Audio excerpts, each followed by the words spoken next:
आज के सेशन में हम बात करने वाले हैं प्रोटोकॉल्स इन आईसीटी की। सर, आईसीटी एक बहुत ही इंपॉर्टेंट यूनिट है और यहां पर कौन कौन से प्रोटोकॉल्स बहुत ज्यादा इंपॉर्टेंट हैं ये मैं आज आपको बताऊंगा, जिससे सवाल हमेशा एग्जाम में पूछे जाते हैं, आगे भी पूछे जाते रहेंगे। So protocols in information communication technology. नमस्कार गाइस, आज मैं निशांत कपूर आपका स्वागत करता हूं आपके अपने पीडब्ल्यू यूजीसी नेट में। तो सबसे पहले जो प्रोटोकॉल होगा गाइस जो कि आपको पढ़ना है वो है TCP, that means transmission control protocol. Sir, अब इसका काम क्या है? सर, नाम में ही काम है, ट्रांसमिशन कंट्रोल प्रोटोकॉल। सर, ये क्या करता है कि डाटा किस तरीके से डिलीवर किया जाएगा इंटरनेट के ऊपर, किस तरीके से उसका रास्ता बनेगा, रूट होगा और किस तरीके से वो डिलीवर होगा, ये काम है आपके किसका? ये काम है आपके ट्रांसमिशन कंट्रोल प्रोटोकॉल का। किसका? Transmission control protocol. ठीक है जी, ये आपको पता जरूर होना चाहिए कि किस तरीके से डाटा को रूट करेंगे, रास्ता बनाएंगे और किस तरीके से उसे जगह पर जाकर डिलीवर करेंगे। ये काम करता है आपका TCP, that means transmission control protocol. ध्यान रखिएगा, बहुत इंपॉर्टेंट है। आगे बढ़ते हैं sir, UDP. Sir, user datagram protocol. Sir, full form भी काफी बार पूछी गई है, फुल फॉर्म भी काफी बार पूछी गई है। जहां टीसीपी जो है एक कनेक्शन डेवलप करता है, ये टीसीपी का ऑल्टरनेटिव कहा जाता है, जो कि कनेक्शनलेस जो है डाटा को डिलीवर करेगा। यूज्ड, ये कहां पे यूज होता है? वीडियो स्ट्रीमिंग में सबसे ज्यादा यूज होता है। आप एग्जाम्पल से बेहतर समझेंगे। वीडियो स्ट्रीमिंग जो है जहां पर की जाती है ना, लाइव वीडियो स्ट्रीमिंग, वहां पर ये यूज होगा। वॉइस ओवर इंटरनेट प्रोटोकॉल, जो आपका व्हाट्सएप पे कॉलिंग चल रही है, कनेक्शनलेस है ना, वहां पर जो है एक यूजर डाटाग्राम प्रोटोकॉल का इस्तेमाल है, जहां पर आपका वॉइस ओवर है ना इंटरनेट प्रोटोकॉल और वीडियो स्ट्रीमिंग में कनेक्शनलेस ऑल्टरनेटिव टू टीसीपी उनका ऑल्टरनेटिव है। और सबसे इंपॉर्टेंट बात, यूजर डाटाग्राम प्रोटोकॉल इसका फुल फॉर्म है। ये तीन चीजें आपको इसके बारे में पता होनी चाहिए। अगली चीज HTTP या फिर HTTPS, ठीक है ना। हाइपर टेक्स्ट फुल फॉर्म, जिसको नहीं पता guys, hyper text transfer protocol. Hyper text transfer protocol, sir इसका क्या काम है? ये है सर रूल्स एंड रेगुलेशंस, है ना। ये है रूल्स एंड रेगुलेशंस जो कि आप इंटरनेट के ऊपर जब काम करते हैं तो इस्तेमाल करते हैं।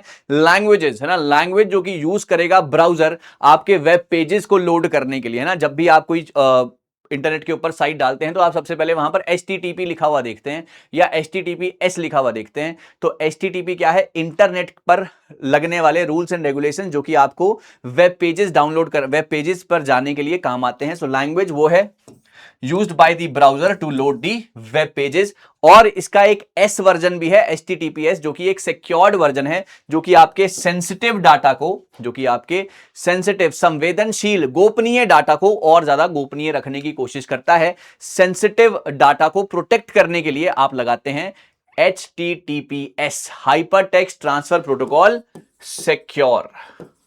ध्यान रखिएगा, ओके, ध्यान रखिएगा। Everyone clear with this? बढ़िया, आगे बढ़ते हैं boss. FTP, sir file transfer protocol, है ना, फाइल ट्रांसफर प्रोटोकॉल। ओके, ये भी आपको पता होना चाहिए। File transfer protocol, sir uploading and downloading the files, जहां पर TCP डाटा को रूट करने के और डिलीवर करने के काम आता है, वहीं HTTP जो है वो आपके रूल्स एंड रेगुलेशंस है इंटरनेट के, और वहीं आपका जो FTP है ये आपकी अपलोडिंग एंड डाउनलोडिंग फाइल्स के लिए काम आता है। ये तीनों में एकदम स्पष्ट डिफरेंस है, जो कि आपको स्पष्ट डिफरेंस है जो कि आपको पता होना चाहिए। अच्छा जी, SMTP, सर सिंपल मेल, है ना, सिंपल मेल ट्रांसफर प्रोटोकॉल।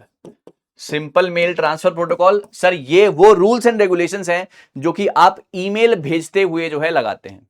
ये वो रूल्स एंड रेगुलेशंस हैं जो कि आप ईमेल भेजते हुए जो है यूज होते हैं। Use to send and route outgoing emails. तब आपका जो रूल्स एंड रेगुलेशन लगते हैं उसको आप SMTP का नाम देते हैं। जहां ये सेंड और रूट करने के काम आता है, वहीं IMAP जो है internet message access protocol, internet message access protocol आपका ईमेल को रिट्रीव करने के काम आता है फ्रॉम द मेल सर्वर। जहां वो सेंड करने के काम आता है, वहीं ये रिट्रीव करने के काम आता है। तो ये जितने भी प्रोटोकॉल्स मैंने बताए हैं, बहुत बार इसके सवाल आए हैं, फुल फॉर्म पूछी गई हैं, है ना, इनके ऑब्जेक्टिव्स को मैच करने के लिए पूछा गया है। तो हर तरीके से आपको तैयार रहना है, और अगर आप तैयार हैं तो मुझे इस सवाल का फुल फॉर्म और इसका काम, इसका फुल फॉर्म प्लस इसका जो इसका ऑब्जेक्टिव है या जो इसका काम है, वो आप मुझे कमेंट सेक्शन में लिखकर जरूर देंगे, ठीक है ना। मुझे उम्मीद है कि आपको समझ में आया है। ऐसी छोटी छोटी वीडियोस आपका और इंतजार कर रही हैं, so don't miss it guys. Meeting again with some more important, with some more fantabulous sessions. कैसा लगा फीडबैक जरूर दीजिएगा, और सब कुछ समझ में आ गया हो तो इसके बारे में जरूर बताइएगा। Thank you so much.